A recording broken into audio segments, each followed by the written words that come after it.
Recoucou tout le monde. On est dans un cadre complètement différent. J'imagine aussi que le son va être beaucoup moins bien, parce que j'enregistre directement avec mon téléphone le son. Mais c'est pas grave, ça fait aussi partie, je pense, de ce que je souhaite avec ce nouveau format beaucoup plus intime. Bon, on est dans ma cabine d'enregistrement, cette fois-ci. Et voilà, avec une petite lumière totalement improvisée qui n'a rien à voir avec ce que j'ai habituellement. Mais bon, écoutez, on va faire comme ça, en espérant que ça vous convienne.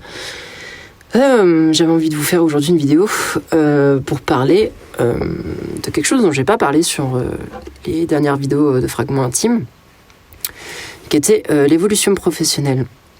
Donc là, encore une fois, on va parler uniquement de mon expérience personnelle par rapport à tout ça.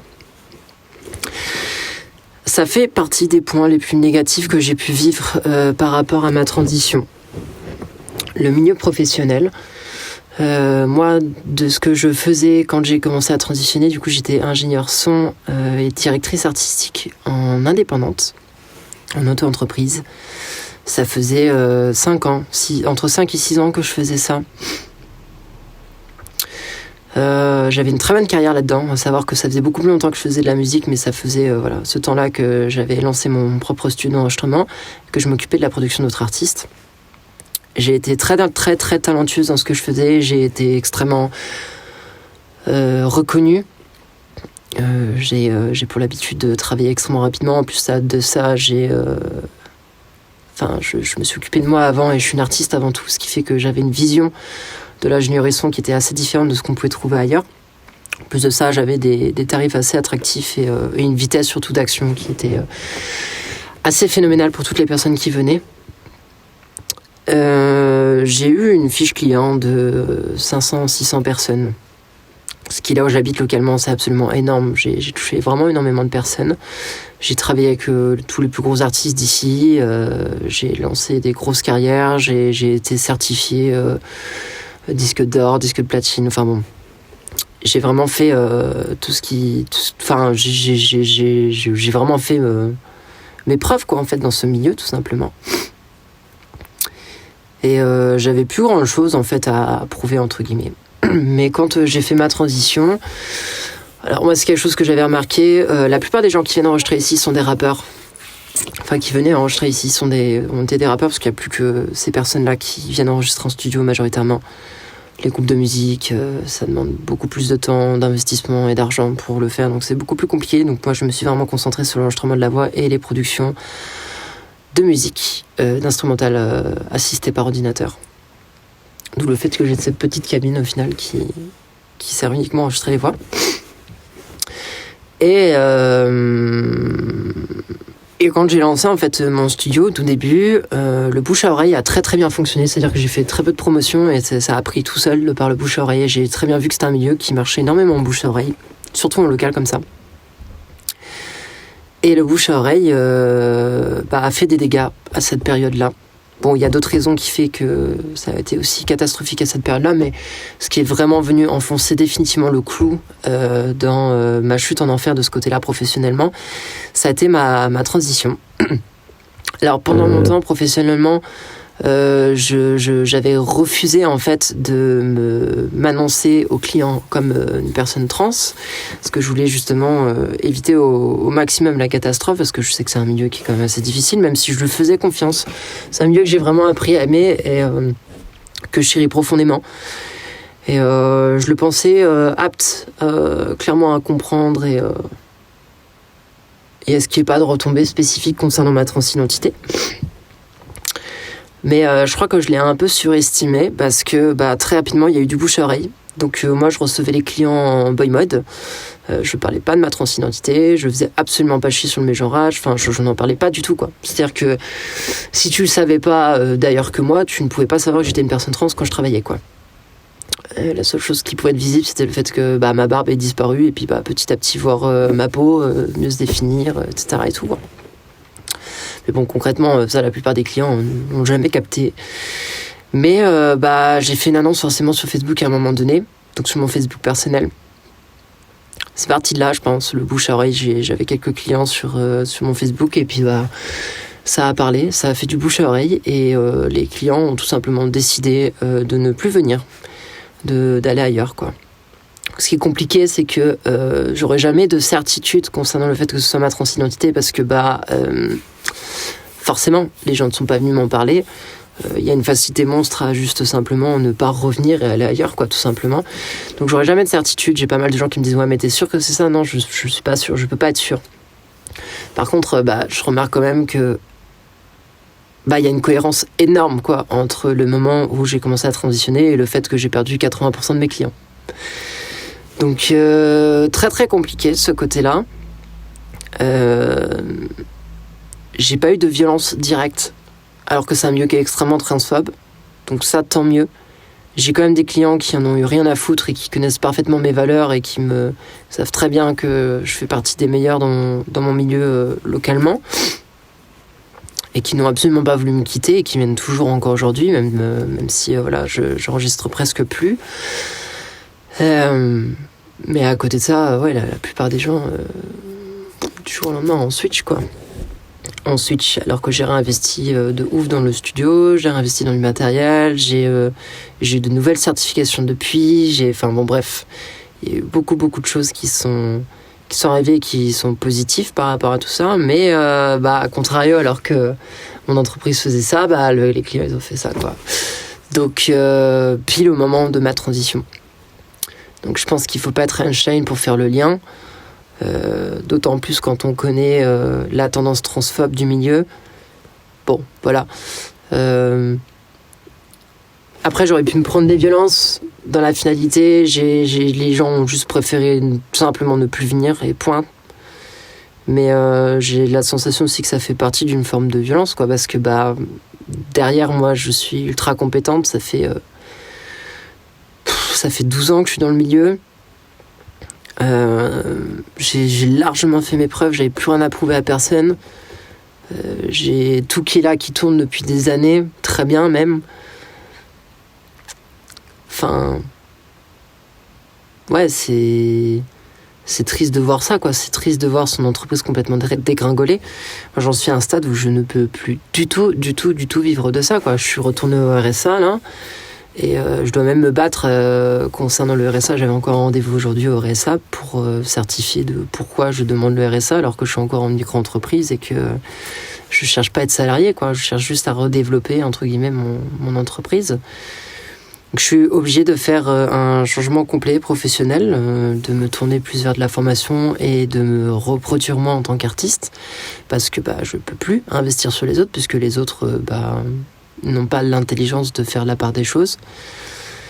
Donc c'est triste. Moi, j'ai une très mauvaise expérience par rapport à ça.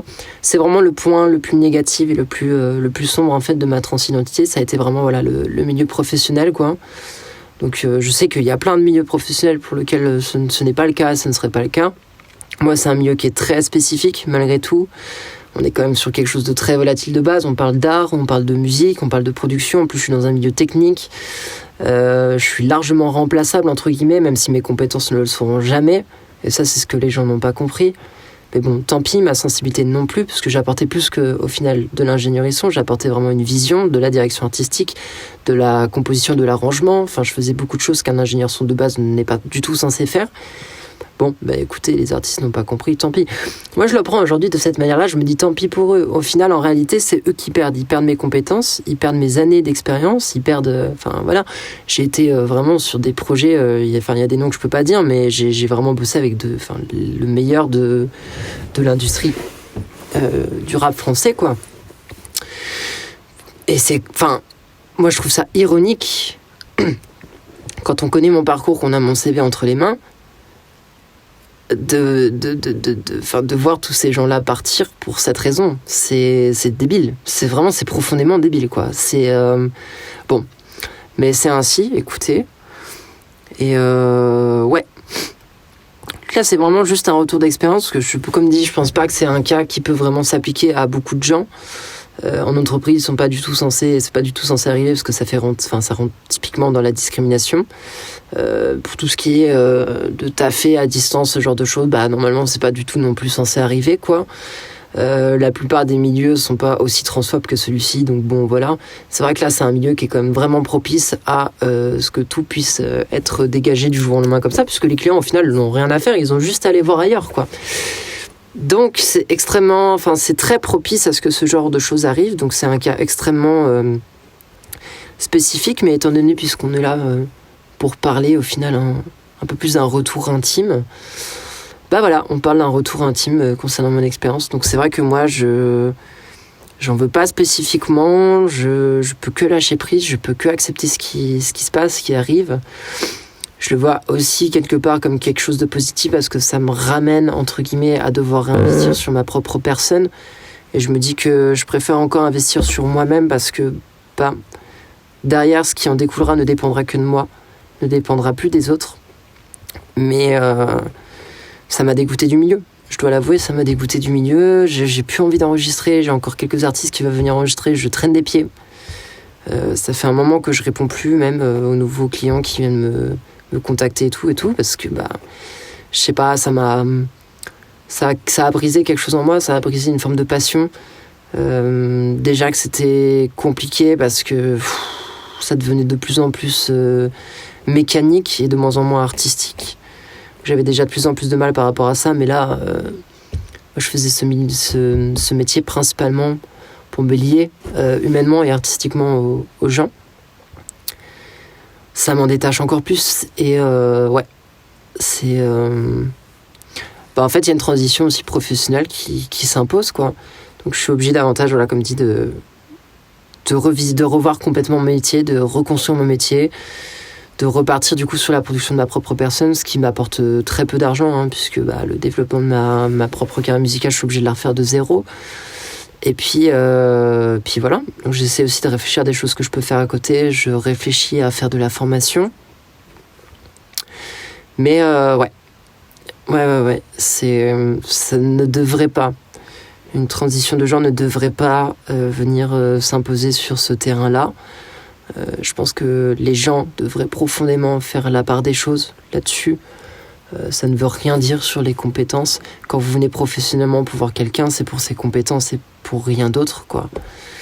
Et voyez, je m'attendais quand même à mieux du milieu du rap, même si y a tous ces préjugés là-dessus et tout. Moi, j'ai pas voulu écouter ces préjugés. J'avais décidé de lui faire confiance, de me dire... il m'avait toujours surpris. Quand je suis rentré dedans, j'avais déjà beaucoup de préjugés que je m'étais construit très rapidement. Et là, je me suis dit, les préjugés que j'ai concernant ma transidentité sont certainement faux aussi. Ça se trouve, le milieu va profondément me surprendre.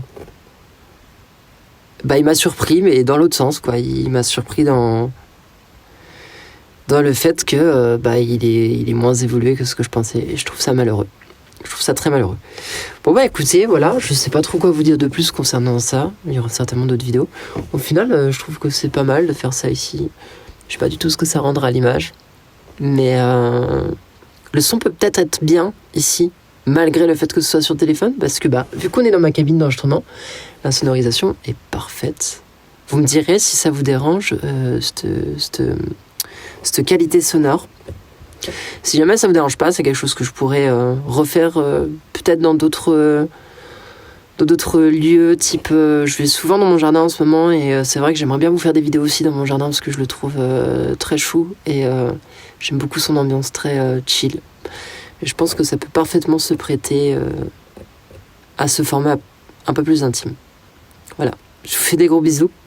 Merci aussi pour vos retours concernant les dernières vidéos. Je suis assez contente de comment vous recevez le format.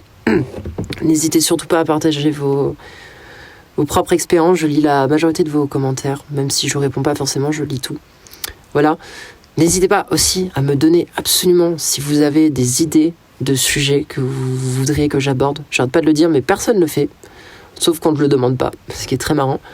Mais n'hésitez pas, vraiment, si vous avez des sujets qui vous intéressent, que vous voulez qu'on parle dans ce format un peu plus intime, n'hésitez surtout pas, ça me ferait plaisir, moi ça me donnerait des idées, et ça peut que vous faire du contenu supplémentaire. Voilà, je vous fais des gros bisous, portez-vous bien.